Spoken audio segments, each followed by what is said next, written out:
نحمدہ و نصلی علی رسولہ الکریم اما بعد بسم اللہ الرحمن الرحیم اللہم صلی علی محمد وعلی آل محمد وبارک وسلم رب اشرح لی صدری ویسر لی امری واحلل عقدۃ من لسانی یفقہوا قولی واجعل لی وزیرا من اہلی آمین یا رب العالمین۔ ناظرین کرام السلام علیکم ورحمۃ اللہ وبرکاتہ۔ تعلیمات قرآن سیریز میں آپ کو خوش آمدید کہتے ہیں، اور الحمدللہ قرآن حکیم کے 20 پاروں کے مضامین کا مطالعہ کسی درجے میں مکمل ہوا۔ آج انشاءاللہ 21ویں پارے کا مطالعہ ہمارے پیش نظر رہے گا۔ آئیے پروگرام کا باقاعدہ آغاز کرتے ہیں۔ سب سے پہلے تعارف آپ کی خدمت میں پیش کرتے ہیں۔ تعارف کے والے سے پہلی بات تو یہی ہے کہ قرآن حکیم کے پارہ نمبر 21 کا آج ہم مطالعہ کریں گے۔ یہ پارہ مشتمل ہے سورۃ العنکبوت رکوع نمبر 5 تا سورۃ الاحزاب رکوع نمبر 4 پر، اور آیات بھی نوٹ فرما لیجئے گا۔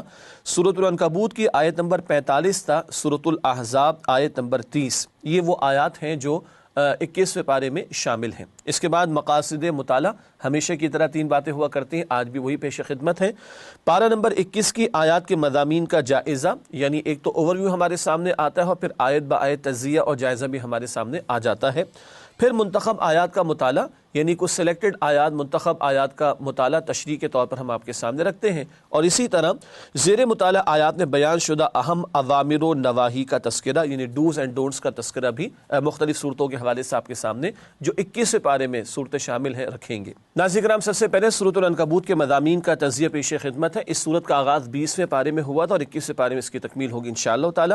پہلی 13 آیات صبر و استقامت کی تلقین اہل ایمان کے لیے، آیات 14 تا 40 صبر و استقامت کے حوالے سے رسولوں کی مثالیں، نوح علیہ السلام، ابراہیم علیہ السلام کا ذکر ہوا۔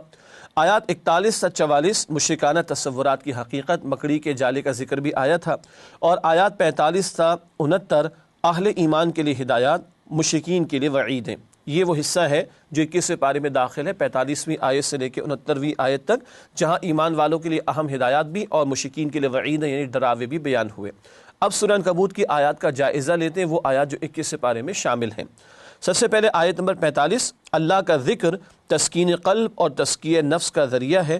اس پر بعد میں بات کریں گے۔ تلاوت قرآن کا ذکر بھی آئے گا، اور ذکر الہی کا بیان بھی آئے گا، نماز کو قائم کرنے کا تذکرہ بھی ہوگا۔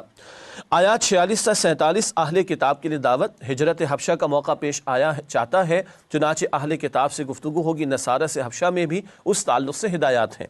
پھر آیات 48 تا 51 عظمت قرآن اور صداقت رسول صلی اللہ علیہ وسلم، اللہ رب العالمین کا کلام قرآن، اس کی عظمت کا بیان، اور نبی اکرم صلی اللہ علیہ وسلم کی سچائی اور صداقت کی تفصیلات بیان کی گئی ہیں۔ پھر آیات 52 تا 55 حق کو جھٹلانے والوں کا بدترین انجام، وہ مشرکین مکہ ہوں یا باقی بعد میں آنے والے، ان کا تذکرہ ہو رہا ہے۔ اور پھر آیات 56 تا 60 ہجرت کا حکم، اللہ کی زمین بڑی وسیع ہے، اگر ایک مقام پر اللہ کی کامل بندگی ممکن نہیں تو کسی ایسے علاقے میں جانے کا حکم ہے کہ جہاں اللہ کے پورے دین پر عمل کرنا ممکن ہو سکتا ہو۔ آیات 61 تا 63 حق واضح کرنے والے 2 سوالات، مشرکین سے پوچھا جا رہا ہے کہ زمین و آسمان کا پیدا کرنے والا کون ہے، بارش کو برسانے والا کون ہے، اس طرح کے دلائل پیش کر کے حق کی معرفت ان کے سامنے رکھی جا رہی ہے۔ آیت نمبر 64 دنیا کی زندگی محض کھیل تماشا ہے، بدلتے حالات کے اندر جب سابقہ زندگی پر آپ میں نگاہ ڈالتا ہے تو پانی کا بلبلہ ہی محسوس ہوتی ہے، بتایا گیا یہ دنیا کی زندگی تو دھوکہ ہے، اصل زندگی وہ آخرت کی۔ آیات 65 تا 66 اللہ کا کرم مگر بندوں کا ظلم، اللہ تعالیٰ ہی مصیبت سے نجات دیتا ہے، اور مشرکین کی کشتی اگر بھور میں پھنستی تو اللہ ہی نجات دیتا، مگر جب وہ بچ جاتے تھے تو اس کے بعد اللہ کے ساتھ شرک کرنے لگ جاتے تھے۔ آیات 67 تا 68 مشرکین مکہ کی سرکشی کا مزید ذکر ہے، اور آیت نمبر 69 بہت ہی پیارا مقام، ہدایت جہاد و محنت کرنے والے کو ملتی ہے، جو اللہ کی راہ میں محنت کرتے ہیں، جد و جہد کرتے ہیں، اللہ اپنے راستوں کی ہدایت ان کو عطا فرما دیتے ہیں۔ ناظرین کرام، یہ تو جائزہ ہوا سورہ عنکبوت کی آیات کا جو 21ویں پارے میں داخل ہے۔ اس کے بعد چلتے ہیں اسی مقام کے حوالے سے چند منتخب آیات کے مطالعے کی طرف۔ سب سے پہلے جس آیت کا انتخاب کیا گیا وہ آیت نمبر 45 سے 21ویں پارے کا آغاز اسی سے ہوتا ہے۔ نماز اور تلاوت قرآن کی اہمیت، ارشاد ہو رہا ہے اتلو ما اوحی الیک من الکتاب واقیم الصلاۃ ان الصلاۃ تنہی عن الفحشاء والمنکر ولذکر اللہ اکبر واللہ یعلم ما تصنعون۔ ترجمہ، اے نبی صلی اللہ علیہ وسلم، یہ کتاب جو آپ کی طرف وحی کی گئی ہے اس کی تلاوت کیجیے اور نماز قائم کیجیے، بے شک نماز بے حیائی اور بری باتوں سے روکتی ہے، اور اللہ کا ذکر سب سے بڑی شے ہے، اور جو کچھ تم لوگ کرتے ہو اللہ اسے جانتا ہے۔ مشکلات کا دور ہے، سن 5 نبوی، آغاز وحی کا 5واں برس ہے، اور اس مشکلات کے دور کے لیے اللہ کی طرف سے ہدایات عطا ہو رہی۔ نمبر 1 قرآن کی تلاوت بار بار، اس سے ایمان کی آبیاری ہوتی ہے، سابقہ پیغمبروں کے واقعات کو پڑھ کر موٹیویشن ملتی ہے۔ نمبر 2 نماز قائم کرنا، نماز اللہ کی یاد بھی تازہ کرتی، ایمان میں آبیاری کا ذریعہ بھی ہے اور اللہ کی مدد کے حصول کا ذریعہ بھی ہے۔ استعینوا بالصبر والصلاۃ، قرآن کہتا ہے سورۃ البقرہ میں صبر اور نماز سے اللہ کی مدد حاصل کرو۔ البتہ فرمایا کہ اللہ کا ذکر سب سے بڑی شے ہے، یعنی قرآن کے متعین آداب کے ساتھ تلاوت کے معاملات ہوں گے، نماز متعین آداب و شرائط کے ساتھ اور اوقات میں ادا کی جائے گی۔ اللہ کا ذکر ہر وقت کیا جا سکتا ہے، ذکر الہی کی اہمیت کا بھی تذکرہ ہوا۔ ساتھ ایک اور ذکر ہے کہ نماز بے حیائی اور بری باتوں سے روکتی ہے، آدمی کو دل چھوٹا نہیں کرنا چاہیے، مستقل نماز ادا کرتا رہے گا، توجہ بھی ہوگی تو انشاءاللہ پھر یہ نماز برائیوں سے اس کو روکتی چلی جائے گی۔ اگلی آیت جس کا انتخاب کیا گیا سورہ عنکبوت کی آیت نمبر 69، آخری آیت ہے، ہدایت جد و جہد کرنے والوں کے لیے۔ ارشاد ہو رہا ہے والذین جاہدوا فینا لنہدینہم سبلنا وان اللہ لمع المحسنین۔ ترجمہ، اور جو لوگ ہماری راہ میں جد و جہد کرتے ہیں ہم ضرور انہیں اپنے راستوں کی ہدایت دیں گے، یقیناً اللہ تو نیکوکاروں کے ساتھ ہے۔ بہت پیارا مقام ہے، اللہ کی طرف جانے والا راستہ ایک ہے صراط مستقیم، مگر اللہ کہاں سے بندے کو اس پر لے کر آ جائے، وہ راستے بہت سارے ہو سکتے ہیں، وہ ذرائع بہت سارے ہو سکتے ہیں۔ تم جہاد کرو گے، جہاد وسیع تر معنی میں اسٹرگل، جد و جہد، محنت، اللہ کی راہ میں جہاد کرنا، محنت کرنا اس کی بندگی کے لیے، اطاعت کے لیے، گناہوں سے بچنے کے لیے محنت کرنا، نیکی کو فروغ دینے کے لیے محنت کرنا، اللہ کے دین کی سربلندی کے لیے محنت کرنا۔ جب اس کام پر لگو گے تو اللہ صراط مستقیم پر چلائے گا اور مختلف طریقوں سے، مختلف ذرائع سے اللہ تعالیٰ تمہاری مدد فرمائے گا۔ اللہ ہم سب کو اس کی مزید توفیق عطا فرمائے۔ ناظرین کرام، الحمدللہ سورہ عنکبوت کی منتخب آیات کا مطالعہ بھی ہوا مکمل۔ اس کے بعد ہمیشہ کی طرح اوامر و نواہی آپ کے سامنے رکھیں گے۔ سورہ عنکبوت کی وہ آیات جو 21 پارے میں داخل ہیں، ان میں آنے والے اوامر کا تذکرہ یعنی ڈوز کا تذکرہ پہلے پیش خدمت ہے۔ تلاوت قرآن کی تلقین آیت نمبر 45 جیسے کہ ابھی ذکر ہوا۔ قیام نماز یعنی آیت نمبر 45 میں نماز قائم کرنے کا ذکر بھی آیا۔ ذکر الہی آیت نمبر 45، اس پر ہم نے ابھی بات بھی کی ہے۔ جدال احسن یعنی عمدگی کے ساتھ بحث کرنا، اہل کتاب سے مجادلہ ہوگا، مکالمہ ہوگا، ڈائلاگ ہوگا تو عمدگی کے ساتھ دین کی دعوت ان کو پیش کرنا، آیت نمبر 46۔ تمام الہامی تعلیمات پر ایمان، آیت نمبر 46۔ جتنی کتابیں اللہ نے پہلے نازل فرمائی ان سب پر ہمارا ایمان ہے، بشرطے کہ ہم یاد رکھیں کہ اصل حالت میں جو کتابیں نازل ہوئیں الہامی ہدایات، ان پر ہمارا ایمان۔ اس کے بعد اللہ ہی کو معبود واحد ماننا، آیت نمبر 46۔ اللہ کا مسلم بنے رہنا، آیت نمبر 46۔ راہ الہی میں ہجرت کرنا، آیت نمبر 56، اس کی طرح پہلے بھی اشارہ ہوا۔ ایمان اور عمل صالح انجام دینا، آیت نمبر 58۔ صبر اور توکل کا مظاہرہ، آیت نمبر 59۔ اللہ ہی کو رازق ماننا، آیت نمبر 60۔ اللہ کی حمد کرنا، آیت نمبر 63۔ دنیا کو عارضی، آخرت کو دائمی ماننا، آیت نمبر 64۔ اللہ کو مخلص ہو کر پکارنا، آیت نمبر 65، یعنی اللہ کے لیے خالص ہو جانا اور اسی کو پکارنا۔ اور آخر میں اللہ کی راہ میں جد و جہد کرنا، آیت نمبر 69، اس پر ابھی ہم نے گفتگو بھی کی۔ ناظرین کرام، یہ اوامر کا بیان ہوا۔ اب سورہ عنکبوت میں جو نواہی کا ذکر آیا 21 پارے میں، ان کا تذکرہ آپ کے سامنے رکھیں گے، یعنی ڈونٹس کا بیان۔ آیات الہی کا انکار، آیت نمبر 47، یعنی ان کاموں سے روکا گیا ہے۔ باطل باتوں کو ماننا، آیت نمبر 52۔ عذاب کی جلدی مچانا، آیت نمبر 54۔ اللہ کے ساتھ شرک کرنا، آیت نمبر 65۔ اللہ کی نعمتوں کی ناشکری، آیت نمبر 66۔ اللہ پر جھوٹ باندھنا، آیت نمبر 68، یعنی جھوٹی و غلط باتوں کو اللہ کی طرف منسوب کرنا معاذ اللہ۔ حق کو جھٹلانا، آیت نمبر 68۔ ان کاموں سے منع کیا گیا، اللہ تعالی ہمیں بچنے کی توفیق عطا فرمائے۔ ناظرین کرام، الحمدللہ سورہ عنکبوت کا بیان کسی درجے میں ہوا مکمل۔ اب چلتے ہیں سورۃ الروم کے آغاز کی طرف، البتہ اس سے پہلے ہمیشہ کی طرح ربط سورت آپ کے سامنے پیش کریں گے۔ ربط سورت کے حوالے سے نقطہ نوٹ کیجئے گا۔ پہلا، سورۃ العنکبوت میں اہل ایمان پر آنے والی آزمائشوں اور اس حوالے سے ان کے لیے ہدایات کا ذکر تھا۔ یہ بڑا قیمتی بیان پہلے آ چکا ہے۔ اب کیا ہے؟ سورۃ الروم میں اہل ایمان کے لیے اللہ تعالیٰ کی نصرت کا وعدہ ہے، یعنی پہلے آزمائشوں سے گزارا جائے گا، ذکر ہوا، اس کے لیے ہدایات آئیں، اب بشارت ہے کہ اللہ تعالیٰ کی نصرت اور اللہ کی مدد آیا چاہتی ہے اہل ایمان کے لیے۔ یہ ذکر سورۃ الروم میں آئے گا انشاءاللہ تعالی۔ ناظرین کرام، اس کے بعد سورۃ الروم کے مضامین کا تجزیہ ایک اوور ویو کی صورت میں آپ کے سامنے رکھتے ہیں۔ سب سے پہلے آیات 1 تا 6 اہل ایمان کے لیے خوش کن بشارت، اللہ کی نصرت کا وعدہ ہو رہا ہے، اس پر بات کریں گے آگے انشاءاللہ۔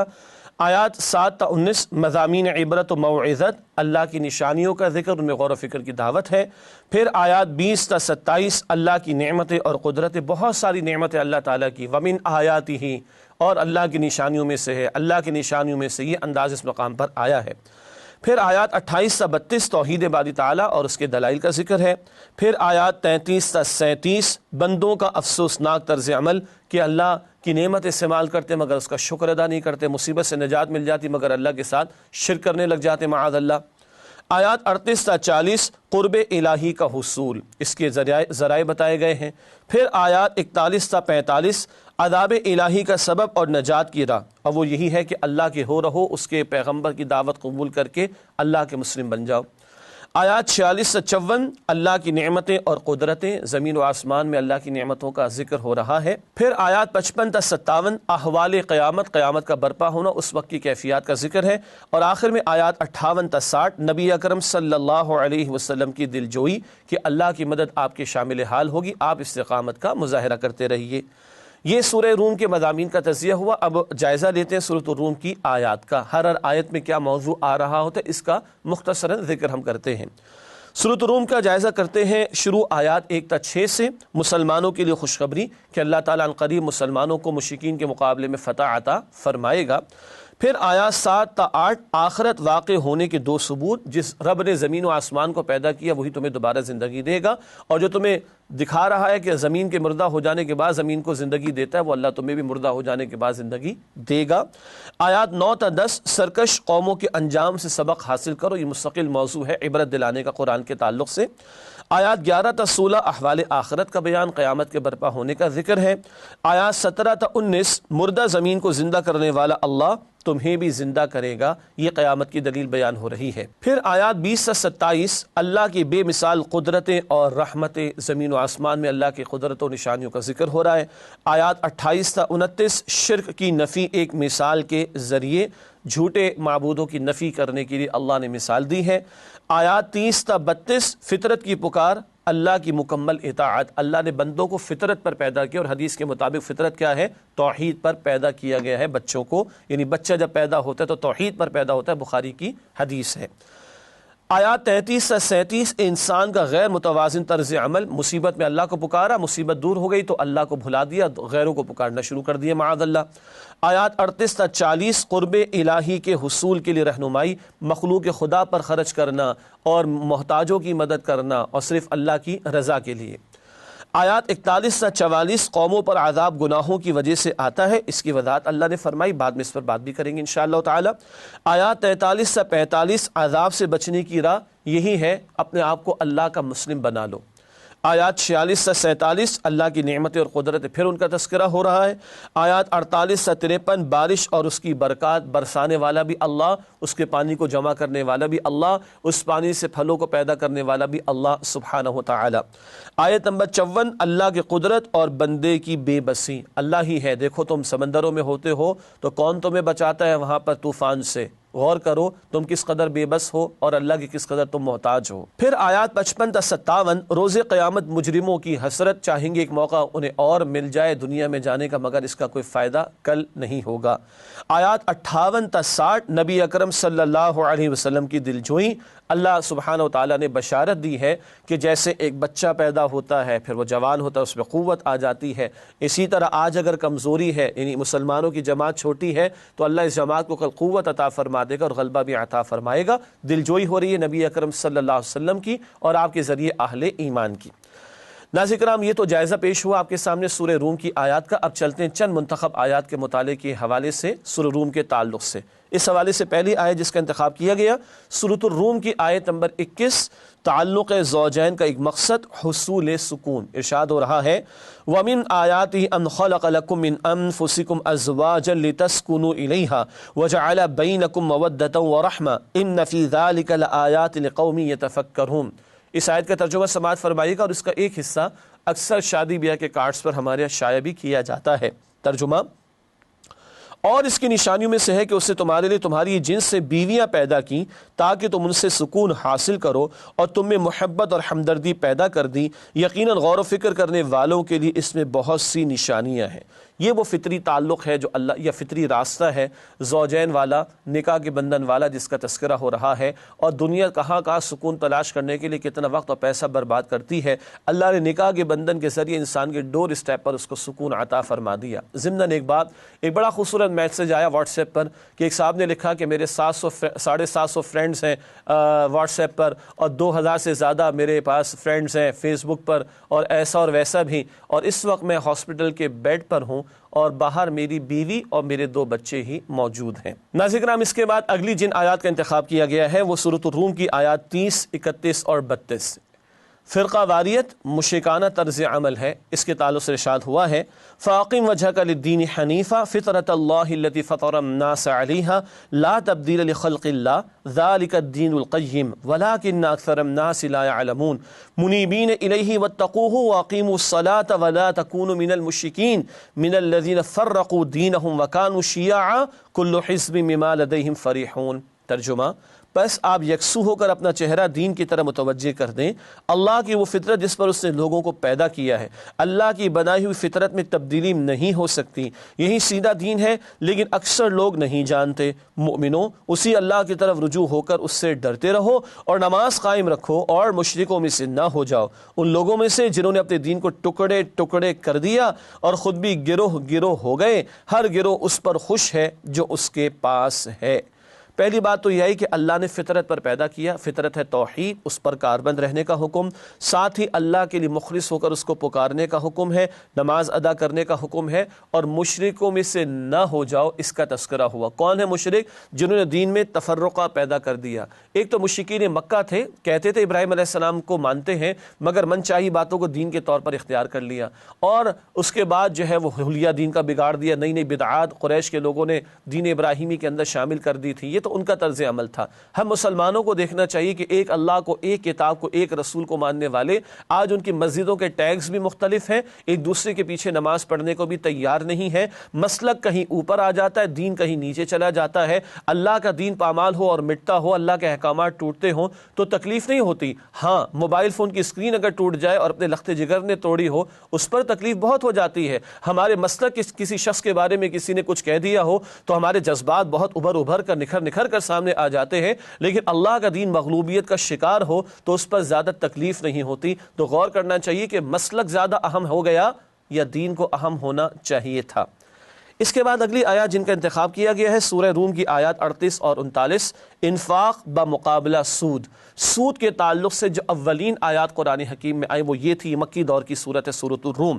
ارشاد ہوا فَآتِ ذَا الْقُرْبَى حَقَّهُ وَالْمِسْكِينَ وَابْنَ السَّبِيلِ ذَلِكَ خَيْرٌ لِّلَّذِينَ تُرِيدُونَ وَجْهَ اللَّهِ وَأُولَٰئِكَ هُمُ الْمُفْلِحُونَ وَمَا آتَيْتُم مِّن رِّبًا لِّيَرْبُوَ فِي أَمْوَالِ النَّاسِ فَلَا يَرْبُو عِندَ اللَّهِ وَمَا آتَيْتُم مِّن زَكَاةٍ تُرِيدُونَ وَجْهَ اللَّهِ فَأُولَٰئِكَ هُمُ الْمُضْعِفُونَ۔ ترجمہ، بس قرابت داروں اور محتاجوں اور مسافروں کو ان کا حق دیتے رہو، یہ ان کے حق میں بہتر ہے جو لوگ رضائے الہی کے طالب ہیں، اور یہی لوگ نجات پانے والے ہیں۔ اور تم جو سود پر دیتے ہو کہ لوگوں کے مال میں بڑھتا رہے تو وہ اللہ کے نزدیک نہیں بڑھتا، اور جو تم زکوٰۃ دیتے ہو اور اس سے اللہ کی رضامندی طلب کرتے ہو تو وہ موجب برکت ہے، اور ایسے ہی لوگ اپنے مال کو بڑھانے والے ہیں۔ قرآن حکیم میں جہاں جہاں سود کی ممانعت کا ذکر آیا وہاں انفاق و خرچ کرنے کا بیان آیا۔ مال کا خرچ کرنا اللہ کو پسند ہے روکنے کے مقابلے میں۔ سود تو حرام ترین شے ہے کہ اللہ اور اس کے رسول سے جنگ کے مترادف ہے۔ بہرحال یا انفاق پر زور ہے، اور سود کے بارے میں بتایا کہ اس سے مالوں میں اضافہ نہیں ہوتا۔ حدیث سے بھی بتایا کہ سود کا لازمی انجام وہ مفلسی ہے۔ ابن ماجہ میں رسول اللہ علیہ السلام کا یہ قول موجود ہے۔ ایک وقفہ لیتے ہیں اور اس کے بعد اگلی سورت کا آغاز کریں گے انشاءاللہ تعالی۔ السلام علیکم ورحمۃ اللہ وبرکاتہ۔ السلام علیکم ورحمۃ اللہ وبرکاتہ۔ ناظرین کرام، تعلیمات قرآن سیریز میں خوش آمدید۔ وقفے سے پہلے ہم نے سورۃ الروم کا مطالعہ الحمدللہ کسی درجے میں مکمل کیا، اور آج ہم 21 پارے کا مطالعہ کر رہے ہیں، آپ کے علم میں ہے۔ ناظرین کرام، سورہ لقمان کا آغاز ہوا چاہتا ہے سورۃ الروم کے بعد، البتہ پہلے ربط سورت کو سمجھیں گے، پھر سورہ لقمان کا آغاز کریں گے۔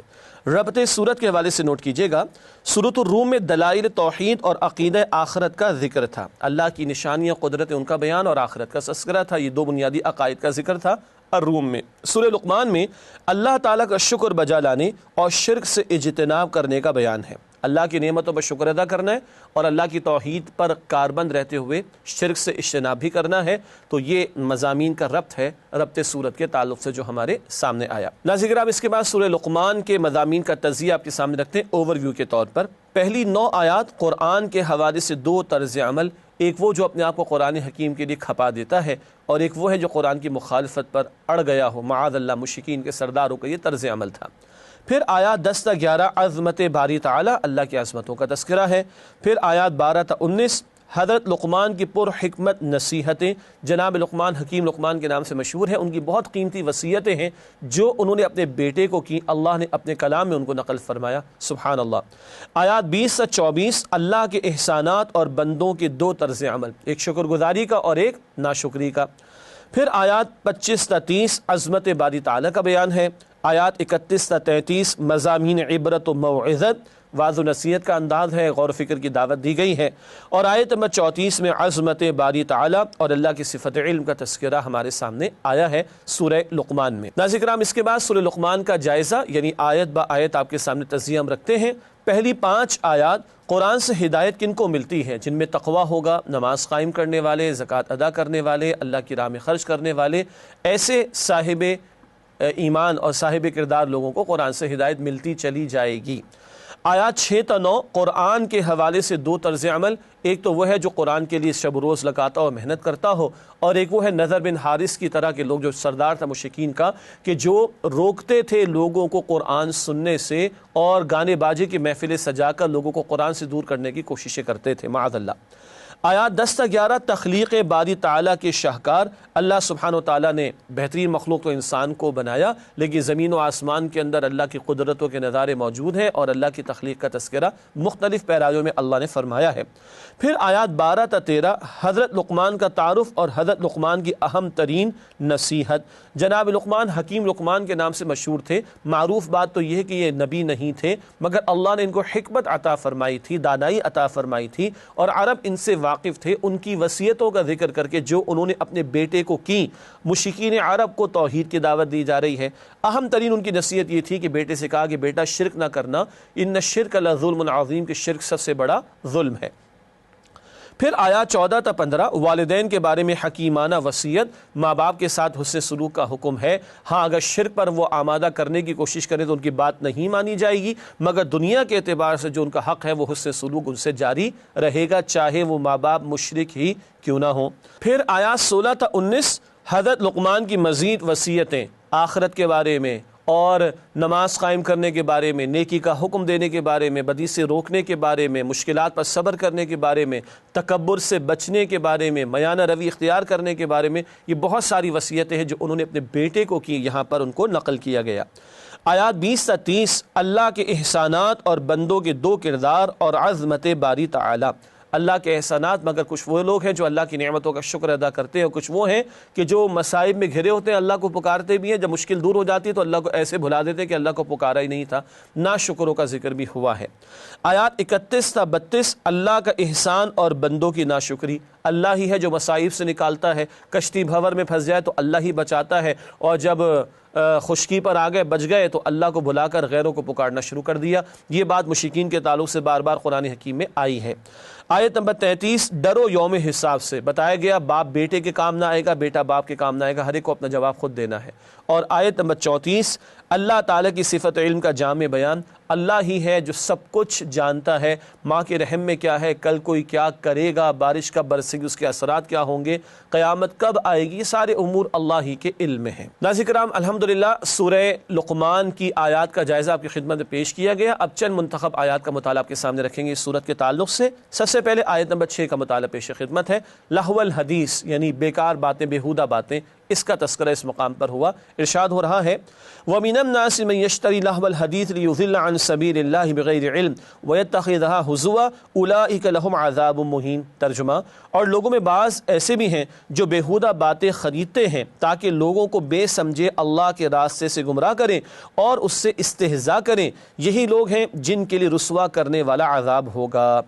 لہو الحدیث کہتے ہیں فضول باتوں کو، بیکار باتوں کو اور بیہودہ باتوں کو۔ نضر بن حارث مشرکین کا ایک سردار تھا، اس نے کنیزیں خرید کر لا کر رکھیں مکہ مکرمہ میں، شام اور عراق سے لے کر آئے مختلف علاقوں سے، اور اس نے لا کر ان کنیزوں کو اس بات پر جو ہے متعین کیا کہ جہاں جہاں قرآن کی محافل سجائی جائیں وہاں تم گانے بجانے کی محفلوں کو سجاؤ تاکہ لوگ قرآن سے دور ہوں۔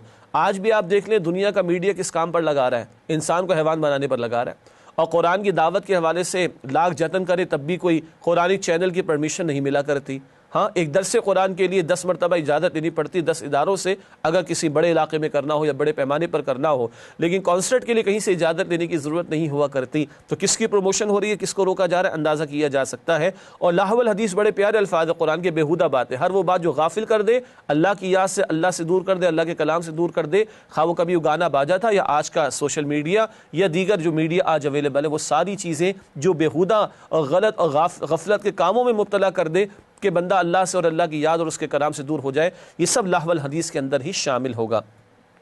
اس کے بعد آیت نمبر 13 ہے، شرک سب سے بڑا ظلم ہے۔ جناب لقمان کی وصیت کا ذکر ہو رہا ہے، وَإِذْ قَالَ لُقْمَانُ لِابْنِهِ وَهُوَ يَعِظُهُ يَا بُنَيَّ لَا تُشْرِكْ بِاللَّهِ إِنَّ الشِّرْكَ لَظُلْمٌ عَظِيمٌ۔ ترجمہ، اور اس وقت کو یاد کرو جب لقمان نے اپنے بیٹے کو نصیحت کرتے ہوئے کہا کہ بیٹا اللہ کے ساتھ شرک نہ کرنا، یقیناً شرک بڑا بھاری ظلم ہے۔ شرک سب سے بڑا ظلم ہے، اللہ کی ذات، اللہ کے صفات، اللہ کے حقوق، اللہ کی عبادت میں کسی کو شریک کرنا، یہ شرک ہے۔ اللہ ہم سب کی حفاظت فرمائے۔ ناظرین کرام، اس کے بعد آیت نمبر 17، اصلاح معاشرہ کی ذمہ داری، یہ بھی وصیتیں آ رہی ہیں جناب لقمان کی ان کے بیٹے کو۔ یا بنی اقم الصلاۃ وامر بالمعروف وانہا عن المنکر واصبر علی ما اصابک ان ذلک من عزم الامور۔ ترجمہ، اے میرے بیٹے، نماز کی پابندی کیے رکھنا اور لوگوں کو اچھے کاموں کا حکم اور بری باتوں سے منع کرتے رہنا، اور جو مصیبت تجھ پر واقع ہو اس پر صبر کرنا، بے شک یہ بڑی ہمت کے کام ہیں۔ نماز بھی ادا کرنا ہے مگر اپنی ذات تک نیکی کو محدود نہیں رکھنا، اب دوسروں کو نیکی کا حکم دینا، دوسروں کو بدی سے روکنا بھی ہے، اور جب یہ کام کریں گے تو مشقت تو آئے گی، مشکل تو آئے گی، رکاوٹیں آئیں گی، مخالفت ہوگی۔ فرمایا کہ بیٹا صبر کرنا یہ بڑی ہمت کے کاموں میں سے ہے۔ ہاں، آج ہمیں بھی سوچنا چاہیے، اکیلے کے لیے نیک تو نہیں بنے ہوئے، ہم امت مسلمہ کا حصہ ہیں۔ ختم نبوت کے بعد اب امت مسلمہ کی ذمہ داری ہے وہ خود نیک بھی بنے، دوسروں کو نیکی کی دعوت دے، خود بھی بدی سے بچے، دوسروں کو بھی بدی سے بچنے کی تلقین کرے۔ اللہ ہمیں یہ ذمہ داری ادا کرنے کی توفیق عطا فرمائے۔ اس کے بعد ناظرین کرام، اگلی آیت جس کا انتخاب کیا گیا ہے وہ سورہ لقمان کی آیت نمبر 33 ہے، ہر شخص خود جواب دہ ہوگا۔ ارشاد ہو رہا ہے، یا ایھا الناس اتقوا ربکم واخشوا یوما لا یجزی والد عن ولدہ ولا مولود هو جاز عن والدہ شیئا ان وعد اللہ حق فلا تغرنکم الحیاۃ الدنیا ولا یغرنکم باللہ الغرور۔ ترجمہ، لوگوں اپنے رب سے ڈرو اور اس دن کا خوف کرو کہ جب نہ باپ اپنے بیٹے کے کچھ کام آئے گا اور نہ بیٹا باپ کے کچھ کام آ سکے گا، بے شک اللہ کا وعدہ سچا ہے، پس دنیا کی زندگی تمہیں دھوکے میں نہ ڈال دے اور بہت فریب دینے والا شیطان تمہیں اللہ کے بارے میں کسی طرح کا فریب نہ دے۔ بات بہت واضح ہے، ہر ایک کو اپنا جواب خود دینا ہے۔ ناظرین کرام، کیا ہم مرنے کو تیار ہیں؟ ابھی اگر موت ہے ہم جانے کو تیار ہیں؟ کوئی کام نہیں آئے گا، ہر ایک کو اپنا جواب خود دینا ہے۔ قرآن کہتا ہے سورہ مریم آیت نمبر 95 میں، وَكُلُّهُمْ آتِيهِ يَوْمَ الْقِيَامَةِ فَرْدًا، ہر ایک اکیلے اللہ سبحانہ وتعالیٰ کے سامنے پیش ہوگا۔ اللہ آج جب کہ مہلت ہے، ہمیں کل کی ہمیشہ کی زندگی کی تیاری کی توفیق عطا فرمائے۔ نسألك يا من هو الله الذي، سورہ سجدہ کا آغاز کریں گے، البتہ اس سے پہلے ربط صورت پیش خدمت ہے۔ اس حوالے سے پہلا نقطہ، سورہ لقمان میں مشرکین مکہ کے شرک، انکار آخرت، تکبر اور رائے حق سے روکنے کے جرائم کا ذکر تھا۔ اب سورۃ السجدہ میں نیک اور فرمانبردار اہل ایمان کے اوصاف حمیدہ کا ذکر ہے۔ یہ کانٹراسٹ ہے، وہاں مشرکین اور کفار کے برے اعمال کا ذکر تھا سورہ لقمان میں، اب سورہ سجدہ میں ایمان والوں کے نیک اوصاف کا ذکر ہمارے سامنے آئے گا انشاءاللہ۔ ناظرین کرام، اس کے بعد سورہ سجدہ کے مضامین کا تجزیہ آپ کے سامنے رکھیں گے، ابتداءً یعنی ایک اوور ویو۔ پہلی 3 آیات عظمت قرآن کا بیان، پھر آیت نمبر 4 تا 9 عظمت باری تعالیٰ کا ذکر، پھر آیات 10 تا 14 مجرموں کا کردار اور انجام، پھر آیات 15 تا 17 مؤمنوں کا کردار اور انجام، آیات 18 تا 20 مؤمن اور فاسق برابر نہیں ہیں، آیات 21 تا 22 قوموں پر عذاب، اس کا تذکرہ، آیات 23 تا 25 تورات اور حاملین تورات کی تحسین، یعنی ان کی تعریف کی گئی ہے، نیک لوگوں کی جو اہل کتاب میں سے تھے۔ پھر آخر میں آیات 26 تا 30 مضامین عبرت و موعظت، وعظ و نصیحت کا انداز اللہ تعالیٰ نے یہاں پر ہمارے سامنے رکھا ہے سورت کے آخر میں۔ ناظرین کرام، اس کے بعد سورۃ السجدہ کا جائزہ آپ کے سامنے رکھتے ہیں۔ یہ سورت اللہ کے پیغمبر علیہ السلام جمعے کے دن فجر کی نماز کی پہلی رکعت میں تلاوت فرمایا کرتے تھے۔ سورہ سجدہ کی آیات کا جائزہ، سب سے پہلے پہلی 3 آیات عظمت قرآن، یہ باری تعالیٰ کا کلام ہے قرآن حکیم جو رب کائنات نے محمد کریم علیہ السلام پر نازل فرمایا۔ آیات 4 تا 9 عظمت باری تعالیٰ، اللہ کی قدرتوں اور عظمتوں کا تذکرہ ہے، اس کی نشانیوں کا بیان بھی ہے۔ آیات 10 تا 11 تنزیہ، اعتراض، غضبناک جواب، معاذ اللہ، کب قیامت برپا ہوگی اور کب جو ہے یہ ہم پر عذاب آئے گا، اس طرح کی باتیں مشرکین کیا کرتے تھے، ایسے ہی سخت جواب اللہ کی طرف سے ان کو دیا گیا ہے۔ آیات 12 تا 14 مجرموں کا روز قیامت برا انجام، اس کا تذکرہ ہے، شدید عذاب سے دوچار کیا جائے گا۔ آیات 15 تا 17 مؤمنوں کا طرز عمل اور حسین انجام، وہ کچھ اللہ نے تیار کیا جو کسی آنکھ نے کبھی نہیں دیکھا، اور خوب اللہ نے اکرام کا سامان کر رکھا ہے اہل ایمان کے لیے۔ اللہ ہم سب کو جنت الفردوس میں جگہ عطا فرمائے۔ آیات 18 تا 20 مؤمن اور فاسق برابر نہیں ہو سکتے، مؤمنوں کے اعمال نیک ہیں، فاسقوں کے اعمال برے ہیں، جب یہ دونوں برابر نہیں تو ان کے نتائج بھی برابر نہیں ہوں گے قیامت کے دن۔ آیات 21 تا 22 بڑے عذاب سے پہلے چھوٹے عذاب آتے ہیں، چھوٹے چھوٹے عذابوں کا ایک مقصد ہوتا ہے تاکہ لوگوں کے دل نرم پڑ جائیں، وہ حق کو قبول کریں۔ مکے والوں پر بھی قحط کو مسلط کیا تھا اللہ تعالیٰ نے تاکہ دل نرم ہو اور وہ نبی اکرم علیہ السلام کی رسالت کو قبول کریں۔ آیات 23 تا 25 امامت کا اعزاز کسے حاصل ہوتا ہے، یعنی امامت سے مراد ہے اللہ تعالیٰ نمائندگی کسے عطا فرماتا ہے، تو ایمان والوں کو بتایا جا رہا ہے کہ جب تم ایمان واقعتاً لاؤ اللہ پر، اللہ کی آیات پر یقین رکھو، اللہ کی آیات کے ذریعے رہنمائی کا فریضہ انجام دو، جب اللہ کی آیات اس کی کتاب کو تھامو گے اللہ دنیا تمہارے قدموں میں ڈال دے گا۔ آیات 26 سے 27 دعوت غور و فکر، اللہ کی قدرتوں پر بھی غور و فکر کی دعوت دی جا رہی ہے، اور سابقہ اقوام کے تعلق سے بھی اللہ تعالیٰ بار بار غور و فکر کی دعوت دیتے ہیں۔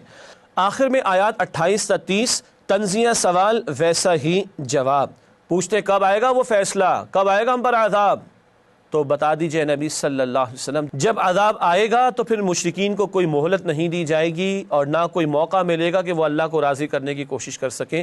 جیسا تنزیہ سوال اٹھایا گیا تھا ویسے ہی سخت جواب اللہ نے ان کو دیا ہے۔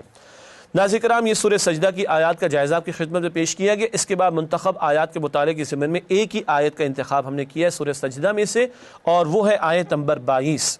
آیات الہی سے اعراض کا انجام، ارشاد ہوا وَمَنْ أَظْلَمُ مِمَّنْ ذُكِّرَ بِآيَاتِ رَبِّهِ ثُمَّ أَعْرَضَ عَنْهَا إِنَّا مِنَ الْمُجْرِمِينَ مُنْتَقِمُونَ۔ ترجمہ، اور اس شخص سے بڑھ کر ظالم کون ہوگا جس کو اس کے پروردگار کی آیتوں سے نصیحت کی جائے تو وہ ان سے منہ پھیر لے، ہم مجرموں سے ضرور بدلہ لینے والے ہیں۔ یہ ہے بڑا سخت بیان، اللہ کی آیات سے نصیحت کرا دی گئی اور وہ رخ پھیر لے تو ایسے مجرموں سے اللہ کہتے ہیں انتقام لیں گے، اور اللہ انتقام لینے پر آ جائے تو کیا عالم ہوگا۔ اللہ ہمیں محفوظ رکھے۔ ناظرین کرام، الحمدللہ سورہ سجدہ کا بیان بھی کسی درجے میں ہمارے سامنے آیا۔ اب اس کے بعد سورۃ الاحزاب کا آغاز ہوا چاہتا ہے، البتہ اس سے پہلے ہمیشہ کی طرح ربط سورت آپ کے سامنے پہلے پیش کریں گے۔ ربط سورت کے حوالے سے پہلی بات، سورۃ السجدہ میں مؤمنین اور فاسقین کا مختصراً موازنہ ذکر کیا گیا تھا، مختصر بیان تھا، مؤمنین اور فاسقین کا کمپیریٹیو ایک مختصر بیان تھا۔ سورۃ الاحزاب میں مخلص صحابہ کرام اور منافقین کے کردار کے بیان سے مؤمنین اور فاسقین کی وضاحت کی گئی ہے۔ احزاب میں تفصیل ہے، مؤمنین مخلص صحابہ کرام ان کا طرز عمل، اور فاسقین منافقین ان کے طرز عمل کو بیان کیا گیا ہے تفصیل سے سورہ احزاب میں۔ ناظرین کرام، اس کے بعد سورۃ الاحزاب کے مضامین کا تجزیہ ایک اوورویو کی صورت میں آپ کے سامنے رکھتے ہیں۔ پہلی 3 آیات احکام شریعت پر استقامت کی تلقین ہے، آیات 4 تا 6 احکامات شریعت کا بیان ہے، آیات 7 تا 8 انبیاء سے عہد اور اس کا نتیجہ، آیات 9 تا 25 غزوہ احزاب پر بھرپور تبصرہ ہے، آیات 26 تا 27 غزوہ بنو قریظہ پر اجمالی تبصرہ مختصر بیان ہے، آیات 28 تا 29 دنیا پرستی کی زوردار مذمت کی گئی ہے، آیات 30 تا 34 خواتین کے لیے اہم ہدایات پردے کے تعلق سے بھی، آیات 35 سے 36 اللہ کے محبوب بندوں اور بندیوں کے اوصاف بیان ہوئے، 10 صفات کا ذکر ہے، آیات 37 سے 49 نبی اکرم صلی اللہ علیہ وسلم اور اہل ایمان کے لیے اہم ہدایات ہیں، آیات 50 تا 52 نبی اکرم صلی اللہ علیہ وسلم کے لیے رعایتی احکام، 4 سے زیادہ نکاحوں کی اجازت بھی آپ کو عطا ہوئی تھی۔ آیات 53 تا 55 حکم حجاب، حجاب یعنی پردے کے احکامات کا ذکر ہے۔ یہ آیات البتہ 22ویں پارے میں جو آئندہ ہم سمجھیں گے انشاءاللہ۔ آیات 56 تا 58 عظمت مصطفیٰ صلی اللہ علیہ وسلم کا ذکر، اللہ بھی صلاۃ یعنی رحمت نازل فرماتا ہے، فرشتے بھی صلاۃ یعنی رحمت کی دعا کرتے ہیں آپ صلی اللہ علیہ وسلم کے لیے۔ پھر آیت نمبر 59 چہرے کے پردے کا حکم ہے، انشاءاللہ آئندہ نشست میں سمجھیں گے کیونکہ یہ آیت 22ویں پارے میں ہے۔ آیات 60 تا 68 گستاخان رسول صلی اللہ علیہ وسلم پر غیظ و غضب کا ذکر ہے اللہ کی طرف سے۔ آیات 69 تا 71 مؤمنوں کے لیے اہم ہدایات ہیں اطاعت الہی، اطاعت رسول کے حوالے سے۔ اور آیات 72 تا 73 انسانوں پر ایک امانت کی ذمہ داری اور ایک راہ ہے کہ وہ خلافت کی ذمہ داری کا ذکر ہے۔ ناظرین کرام، اس کے بعد سورۃ الاحزاب کا جائزہ، یعنی وہ آیات جو 21ویں پارے میں شامل ہیں سورہ احزاب کی، ان کا ایک جائزہ آپ کے سامنے رکھ رہے ہیں۔ پہلی 3 آیات جلالی اسلوب میں احکام شریعت پر عمل کا حکم، تقوی اللہ کا اختیار کرو، توکل اللہ پر کرو اور منافقین و کفار کی بات کو نہ مانو۔ آیات 4 تا 5 2 احکام شریعت، منہ بولا بیٹا حقیقی بیٹا نہیں ہوتا، اور بیوی کو مشرکین ماں کہہ دیا کرتے تھے، وہ تمہارے کہنے سے ماں نہیں ہو جاتی۔ آیت نمبر 6 نبی صلی اللہ علیہ وسلم مؤمنوں سے ان کی جانوں سے بڑھ کر عزیز ہیں، بڑا پیارا تقاضا ایمان کا، اپنی جان سے بڑھ کر اللہ کے پیغمبر علیہ السلام سے محبت ہونی چاہیے۔ آیات 7 تا 8 انبیاء سے خصوصی عہد، اپنے بعد آنے والے پیغمبر کا ساتھ دینا، اور یہ عہد رسول اللہ صلی اللہ علیہ وسلم سے نہیں لیا گیا کیونکہ آپ اللہ کے آخری رسول ہیں۔ آیات 9 تا 11 غزوہ احزاب پر اجمالی تبصرہ مختصر بیان آیا ہے پہلے۔ آیات 12 تا 15 غزوہ احزاب میں منافقوں کا طرز عمل، ان کا باطن کا خبث اور گندگی کھل کر سامنے آئی۔ آیات 16 تا 18 کیا محاذ جنگ سے فرار موت سے بچا لے گا؟ منافقین کہہ رہے تھے یا نہ ہوتے تو بچ جاتے، تو کیا تم گھر پہ نہیں مر سکتے؟ راہ میں چلتے چلتے تمہیں موت نہیں آ سکتی؟ بستر پر تمہیں موت نہیں آ سکتی؟ آیات 19 تا 20 منافقت کا سبب مال اور جان کی محبت، یعنی دنیا کی محبت میں ہی ڈوبتا ہے ایک بندہ تو وہ نفاق کی طرف بڑھتا اور دین سے دور ہوتا ہے۔ آیت نمبر 21 نبی اکرم صلی اللہ علیہ وسلم بہترین نمونہ ہے، اسوہ حسنہ والی آیت یہی ہے، مشہور آیت ہے۔ آیات 22 تا 24 غزوہ احزاب کے موقع پر مؤمنوں کا طرز عمل، ان کو پتا تھا کہ آزمائشیں تو اللہ کی راہ میں آئیں گی اور یہ اللہ اور رسول کا سچا وعدہ تھا اور اس کی اللہ کی نصرت بھی ہمارے ساتھ ہوگی اور ہمارے شامل حال ہوگی۔ وہ تو خوش ہوتے ہیں ہر موقع پر کہ دین میں اور آگے بڑھنے کا موقع میسر آ رہا ہے۔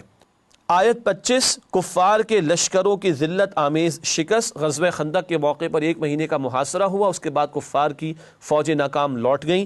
آیات 26 تا 27 بنو قریظہ کی ذلت آمیز تباہی، یہ یہود کا ایک قبیلہ تھا، ان کے خلاف ایک ایکشن لیا، نبی اکرم صلی اللہ علیہ وسلم نے بدترین شکست سے یہ لوگ دوچار ہوئے۔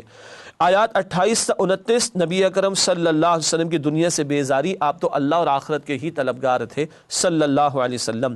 آیات 30 تا 31 ازواج مطہرات کا خصوصی معاملہ، انہیں امت کی عورتوں کے لیے نمونہ بننا تھا تو ان کو زیادہ بڑا منصب عطا ہوا، تو اس کے اعتبار سے احتیاط بھی زیادہ کرنی ہے، اس کی توجہ دلائی گئی ہے۔ ناظرین کرام، الحمدللہ سورۃ الاحزاب کی آیات کا جائزہ، وہ آیات جو 21 پارے میں داخل آپ کے سامنے پیش کیا گیا۔ اب آئیے چند منتخب آیات کا مطالعہ کرتے ہیں سورۃ الاحزاب کی۔ سب سے پہلے آیت نمبر 6 نبی کریم صلی اللہ علیہ وسلم اور ازواج مطہرات کا مقام، ارشاد ہوا النبی اولیٰ بالمؤمنین من انفسہم وازواج امہاتہم، پیغمبر صلی اللہ علیہ وسلم مومنوں پر خود ان کی جانوں سے بھی زیادہ حق رکھتے ہیں اور پیغمبر کی بیویاں ان کی مائیں ہیں۔ اللہ اکبر۔ پہلی بات، ہماری جان سے بڑھ کر ہمیں اللہ کے رسول علیہ السلام سے محبت ہونی چاہیے، ایمان کا تقاضا۔ دوسری بات، امت کی مائیں ہیں ازواج مطہرات، تو رسول اللہ ہمارے روحانی والد ہوئے، یہ نسبت ہے ہماری امت کی ماؤں سے اور رسول اکرم صلی اللہ علیہ وسلم سے۔ اور تیسری بات، رسول اللہ بہرحال مرد تھے، امت کی عورتوں کے لیے اسوہ حسنہ کی تکمیل امت کی ماؤں کے ذریعے سے ہوگی، تو ازواج مطہرات کی زندگیوں کا مطالعہ امت کی عورتوں کو بھی کرنا چاہیے تاکہ ان کے لیے بھی رہنمائی کا سامان ہو۔ پروگرام کے بالکل آخر میں فرمان نبوی صلی اللہ علیہ وآلہ وسلم پیش خدمت ہے۔ یہی قرآن اللہ کی مضبوط رسی ہے اور یہی حکمت بھرا ذکر ہے اور یہی صراط مستقیم ہے۔ جامع ترمذی اور سنن دارمی میں روایت منقول ہے۔ اللہ تعالی ہمیں عمل کی توفیق عطا فرمائے۔ وآخر دعوانا ان الحمدللہ رب العالمین، والسلام علیکم ورحمۃ اللہ وبرکاتہ۔